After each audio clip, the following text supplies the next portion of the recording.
Good evening, ladies and gentlemen. Welcome to another eclectic evening of military history. Used to be military engineering history, and the local association decided to enlarge the group in the areas of interest this evening. So we're going to get even more eclectic this evening. We've got 4 topics. The first one basically deals with propaganda and communications during the First World War and the Second World War. The second one is our firefighting services, something we don't probably talk enough about. And we're going to get a very quick history of firefighting, what it's come through and what it does today. The third one will be a hands-on presentation of improvised explosive devices and what we do as engineers to counter those on the modern battlefield. And the fourth item, very broad topic area of the Canadian Forces expeditionary operations. And do we get to build an IED? Sorry? You said it was hands-on. Do we get to build? We do, yes. Sorry, as part of my introduction, I should have reminded people I'm fairly hard of hearing. So there will be no questions of the MC. If we do have questions throughout the presentations, would ask you to hold them to the end of each of the presentations, please. So our first presentation is on the topic of the Canadian wartime posters. Now, many of us are probably quite familiar with the iconic U.S. Army World War II poster, Uncle Sam Needs You. Well, every nation was involved in propaganda during the war, both sides and every country that participated in the war, because propaganda was an extremely important tool to get the nation fully involved. Tonight we can learn about some of the efforts of propaganda via the posters as seen during the First World War and the Second World War. Get an idea of their role in recruiting, in the war effort as a whole, and very specifically to get the local population to contribute to war bond efforts. To help us through the subject, this evening we have John Robertson. John enlisted in the Black Watch in 1953 as a soldier, promoted in 1971 to warrant officer, commissioned the same year. As an officer, he was instructed in the Combat Arms School, being the infantry career manager, and held a variety of staff positions at NDHQ. John retired in '92, and since retiring, he's been a volunteer guide at a lecture at the Canadian War Museum, and has been a tour guide on many Canadian military history tours of the battlefields in Europe. With no further ado, Robbie, the floor is yours. Thank you, Ken. Is there any way we can dim the lights a bit? Might be able to see the posters better, as long as I can see my notes. Is that possible? Before we kick off? Anyway, good evening, ladies and gentlemen. I'm Robbie Robertson from the Royal Canadian Regiment Association, and you might want to know a little bit more of my background than what Ken provided you. So all I've got to say is that going back to my family history, my father was a miner way up in the Malamute. My mother was a hostess. I thought engineers would know that. Sorry about that. They're kind of slow at night, Robbie. I gotta have this one on. Is that possible? Anyway, I don't like normally to do this, but I'm going to start off by the only 2 engineer jokes I know. And the first one is, what is the difference between a mechanical engineer and a civil engineer? The engineers probably know it, so I'll aim this at the RCR guys. A mechanical engineer builds weapons, one type of them. A civil engineer builds the targets. 2 engineers were standing at the base of a flagpole, and their task was to estimate how tall, how high the flagpole was, and they were having a real problem. A woman walked up and asked what they were doing. They said, well, we're trying to figure out the height of this flagpole, but we don't have a ladder or anything to check it out. So she said, taking out a wrench from her purse, she said, maybe I can help you. She loosened a couple of bolts at the end of the flagpole, brought the flagpole to the ground, took out a tape measure, measured the distance of the flagpole and said 21 feet, 6 inches, and then she walked away.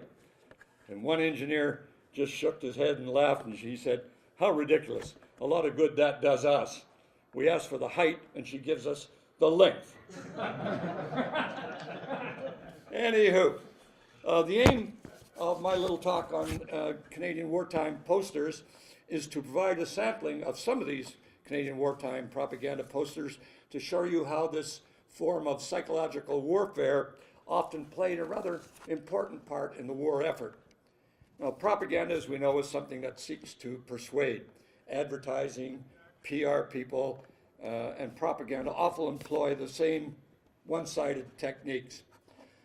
The use of posters actually started to come into effect in 1789 when the lithograph process was invented, and they could produce these large size posters and hang them all over the place.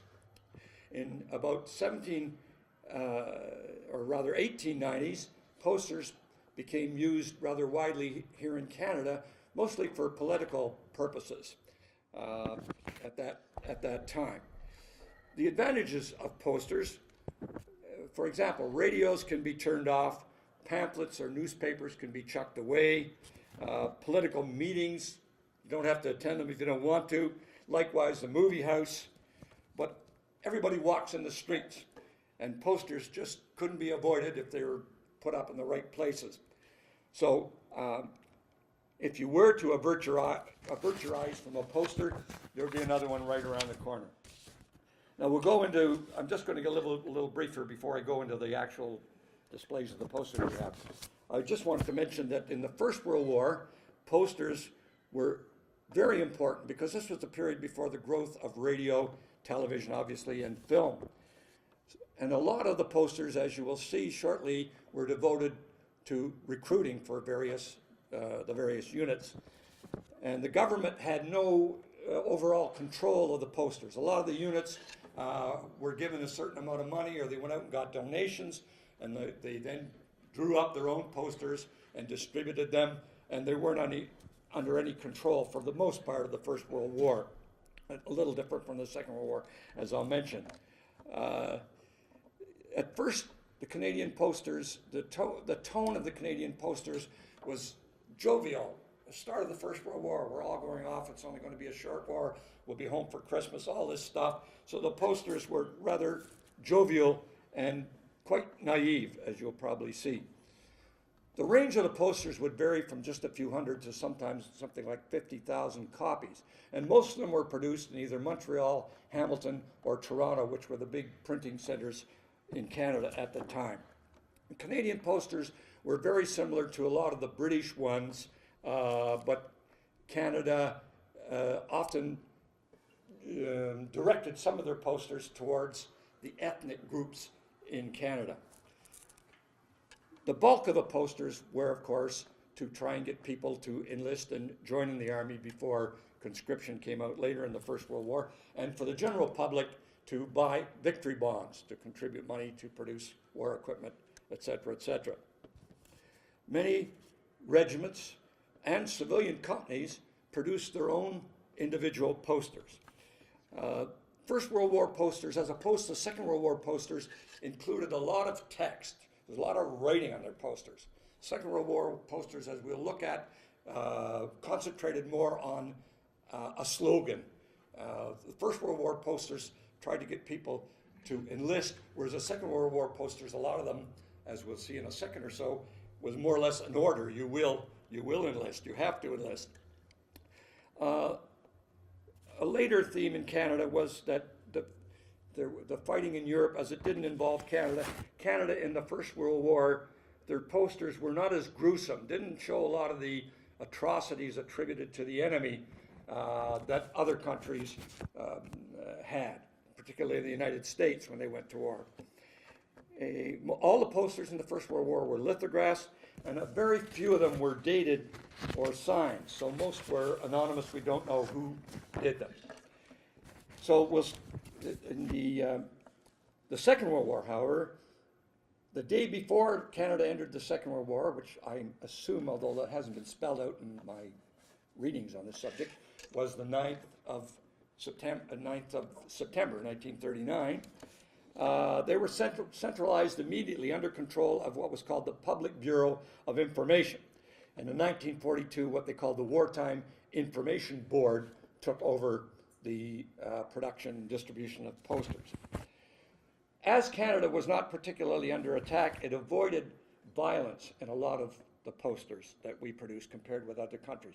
Now, the United States also wasn't under attack, but for some reason or other, they had a lot of violent posters. Posters also came out for the working people to increase productivity. The Second World War had a lot better use of slogans and graphics. Okay, let's take a look at the first one here. I got my little pointers there someplace. The one on the left is for the 148th Battalion, First World War, and the one on the right is Second World War. Now this one here, you see a guy rather expressionless stabbing a symbol of the German eagle. The Second World War posters, they got away from using symbols and directed their posters more towards an emotional effect. The guy is emotional, or he's got his weapon ready to go. Let's go Canada, sort of thing, as opposed to the not so stimulating ones of the 148th Battalion. This poster on the left was done by a Percy Nobbs in 1915.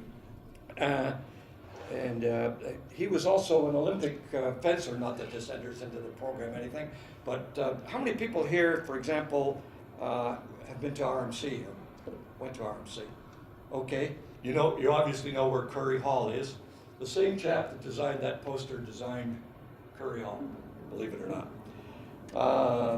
The other poster, the one on the right, won a poster competition just shortly after the end of the Second World War. It was considered one of the best posters issued in that war. So there was a great variety because there was a great number of artists from almost unknown guys in some dusty little shop that produced posters to well-known artists. So obviously there was a great difference in the number and variety of posters that came out. The posters were not meant as to be any sort of historic document, but in the course of time they have become important resources on aspects of wartime life. They convey the intensity and the immediacy of a bygone era. So let's look at some of the posters. The first ones we're going to look at are First World War ones. Let's look at the first one. I'm awful hoarse. This is obviously the Canadian Grenadier Guards. Shows a guy in their dress uniform. They were being formed under a General Meehan, who commanded a training division in England during the First World War. Let's go to the second one. The second one is for the Royal Highlanders of Canada, one time known as the 5th Royal Highlanders of Canada. And you will apply to their armory at 429 Bloor Street. Place is still there, and you can apply if you wish. And let's look at the next one. Okay, this one here is by an Arthur Hyder, and he was a chap, correct me if I'm wrong, but in the officers' mess, there's a painting of Partybird Battle down in the infantrymen, is not? He's the chap that did that painting. I'm not talking about the Majuba thing, I'm talking about the other one. He's the chap that painted that painting. Okay.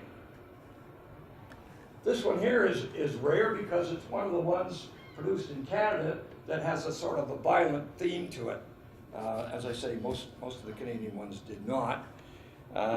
It's by a chap by the name of Charles David, who was a lieutenant in the Royal Canadian Engineers. Let's have a hand for him. Sorry. Next one, please. 207th Ottawa Carleton Battalion poster. This is your flag. Next one. Am I going too fast, by the way? A little bit. A little bit? Okay, we'll slow down a bit if I can. The next one is a poster for the Queen's University Highlanders, and I thought that meant that people that went to Queen's University had to qualify to get into this unit, something like that. But I was reading Nicholson's book on the Canadian Expeditionary Force 1418 the other day, and he said that There was next to nobody from Queen's University in this battalion, the 253rd. You are needed to take my place. 244th Battalion poster. I might point out that a lot of these posters, most of the posters came out in the English language and were then translated, the same poster, but French words were put to them. Unfortunately, there was a few screw-ups on that one. They came up with a poster, which I'm not showing here. I have a copy of it, but it was in black and white, and I said, not a heck. They had a poster showing a bunch of wounded people, and in English, the poster read, "It's your move," which meant to people that looked at the poster, it's your move to replace these casualties. The translation into French said, "It's your turn," which the French interpreted as your turn to get wounded. So there were a few foul-ups here and there on these things. Okay? Your chums are fighting. I don't know the date of it, but I'm going to presume it was before 1960 because they're wearing soft caps and steel helmets weren't issued until sometime in 1916, early 1916, I think. Right, okay. Aha! Ho-ho! Royal Canadian Regiment poster. This is a Second World War poster. It's the only one I could lay my hands on for the Royal Canadian Regiment. And I suspect that when it originally came out, somebody spelled senior wrong. That's a suspicion. I can't verify that, but that's a hunch I have. Let's look at the next one. There we go for you engineer folks. Sorry about this URL down here. I just got it from the website that I stole the picture from. Okay. This one here is one of the first of the posters that appealed to ethnic groups, namely, in this case, the Scots in Canada, joined the 1342nd 73rd Battalion of the Royal Highlanders, or Black Watch. The thing that puzzles me about this particular poster is this line here. Every Scottish Canadian is expected to do his part for England. I'm not sure the Scots would be looking at it too favorably. Okay, next one. A sample of one for Irish Canadians.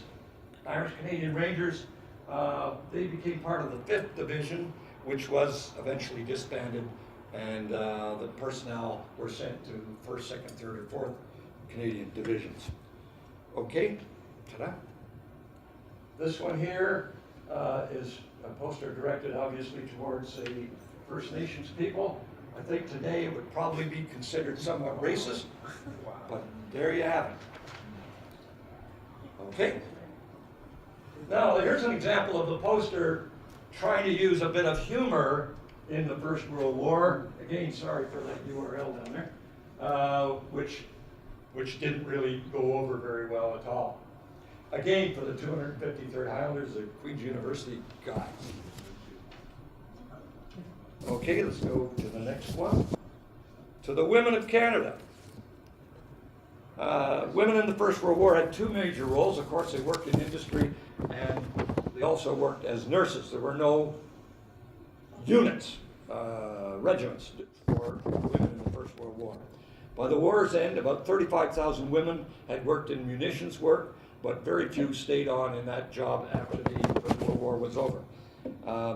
There were 1,900 nurses in the First World War. Now, para 3, do you realize that the one word "go" from you might send another man to fight for our king and country? In the early part of the First World War, I don't know if it went to the end of the First World War or not, if you were married, you had to get the permission of your wife before you could join up and go off to fight. As I say, I don't know if that applied throughout the war. They changed it. Next one, please. Again, same sort of thing. I suppose that's supposed to be his wife, but it looks like his mom to me. Anyhow. Okay, now we're going to take a look at some posters to try and convince the public to buy victory bombs. This is the first one. I would put this guy on a charge for a small pack being worn far too low, but we won't go into that at this particular time. Next one, please. Landover Castle was a ship, a hospital ship, that was sunk by a German submarine. I forget the year exactly, it's 1917, I think. And the German submarine then commenced to ram all the lifeboats and machine everybody in the water. One lifeboat, I think, got away, but 14 nurses were killed or drowned, and it became a very heightened propaganda thing for posters. Okay, next one. Pave the way to victory, buy victory bonds. If you've looked at, and I'm sure a lot of you have, some of the films of the First World War, there's a shot that goes by these troops going by waving their helmets and all this sort of stuff. And that's what that poster is taken from, except that, of course, they've used victory bonds as the pavement instead of the actual pavement. Okay, next one. Poster by Frank Nicolette. In 1918, that poster came out. Am I still going too fast, guys? No, it's good. I am? Yes or no? Good, you're doing good. Okay. Next one then. This is a poster for from the Canadian Food Board. That's their logo down on the lower right-hand side. To save, for the general public, to save food for the military. Okay, now we're going to jump into the Second World War, and we have this poster here.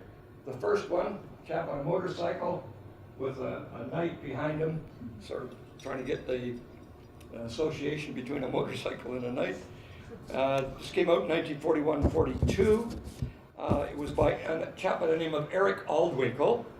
He was eventually became the RCAF official war artist.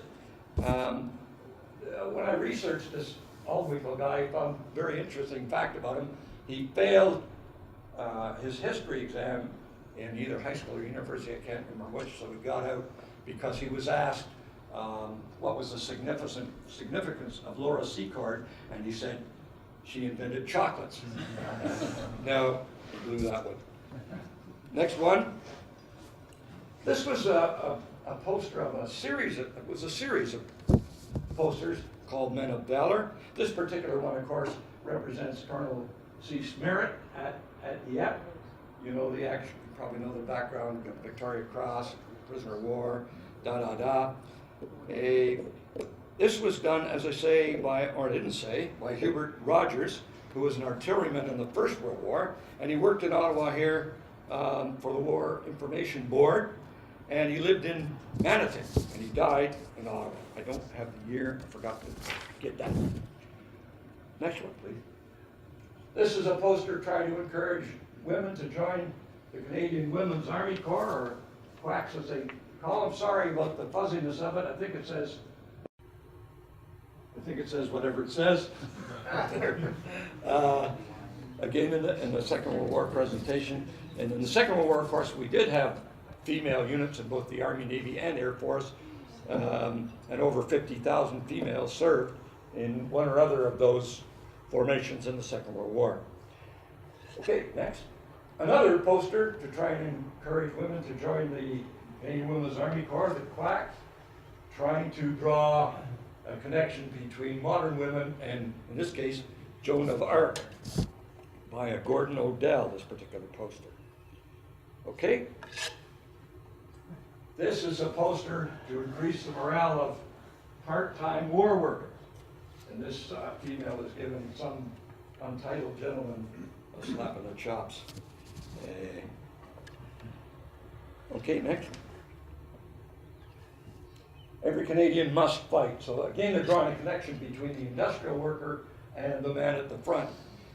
This one here is by a Philip Surrey, member of the Order of Canada, and I found out that he was a founder of CAS, and I didn't realize that CAS had a designated founder.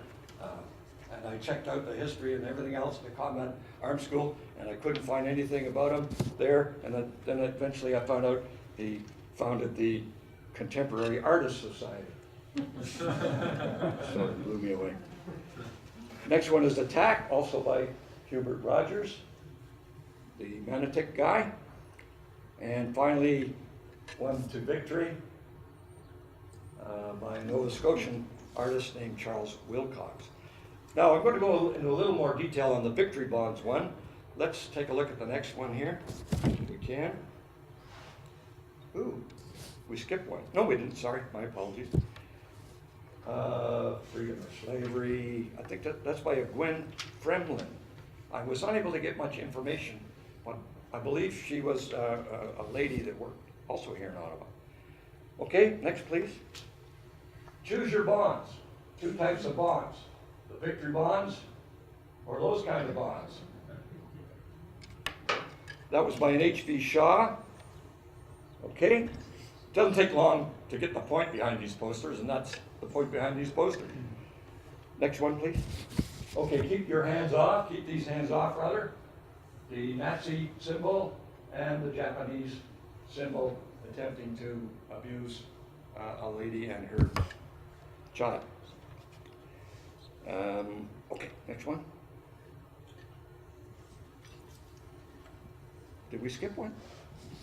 No, sorry, go back. No, my apologies again. Okay, a guy using the very rarely used anti-aircraft mounting for a Brid gun. And to me, that looks like a First World War tank. What do you think? I mean, it's possible it's a Second World War tank, but I said, no, I don't think so. Next, please. Okay, nothing to say about that except that it came out in 1944 or 1945. The next one, please. This one here is a poster for saving waste paper to be used for ammunition. And the picture at the bottom, I would almost swear that it's a picture of my father's regiment in the Second World War, the Toronto Scottish Regiment, because there's a picture in one of their histories of that sort of exact pose. Not that you couldn't get other units to do it either, but the Toronto Scottish was a heavy machine gun unit, and I think that's where they got that illustration from at the bottom of the thing. Next one, please. Give blood donations. This is the thrust behind this one. Now this is unusual for the period because it has both English and French on the same poster. That was very rare for the time. Usually they would design a poster in English and then make the translation, as I mentioned earlier, into French. Okay, next please. This is a poster by a chap by the name of Harry Mayarovich, who signed his posters Mayo. He did a great number of posters during the war. He exhibited in Ottawa here in the National Arts Centre in 1981. And you didn't get many careless talk sort of posters and security type posters in the First World War. It was only because of the advancement in communications between the First and the Second World War that people really started being concerned about spies in Canada and careless talk about troop movements and that sort of thing. This guy here, I find out, this Mayarovich, also designed Brian Mulroney's residence, wherever that might be. Not that that has anything to do. Okay, next one is the last one. I think, no, it's not quite the last one. That's either an awful small rifle or a pretty big giant of a guy gripping that thing. Right, the last one, please. Self-described. Okay. Next one, please. Get rid of that one fast. Any questions on posters? Thank you. How's my time going? Over time? Okay. No, any questions? Yes? Do we have any idea how many posters were created in the First World War and the Second World War? Certainly not for the First World War, because every individual did their own production of the posters. The design would be given to the commanding officer. He would either approve it or not. He'd send it to the local printers. They would print however many. Nobody had any control over it in the First World War. And that's a very good question, and I'll mark it down for my next poster lecture. No, I don't know about the Second World War. Yes? Would you comment on the completeness of the collection of the posters in the War Museum? Yes. Is Oh, it, it's a pretty good complete collection, yeah, very good. A lot of our posters are saved there. But of course, a lot of the posters just disappeared. We don't know what happened. Okay? Thank you.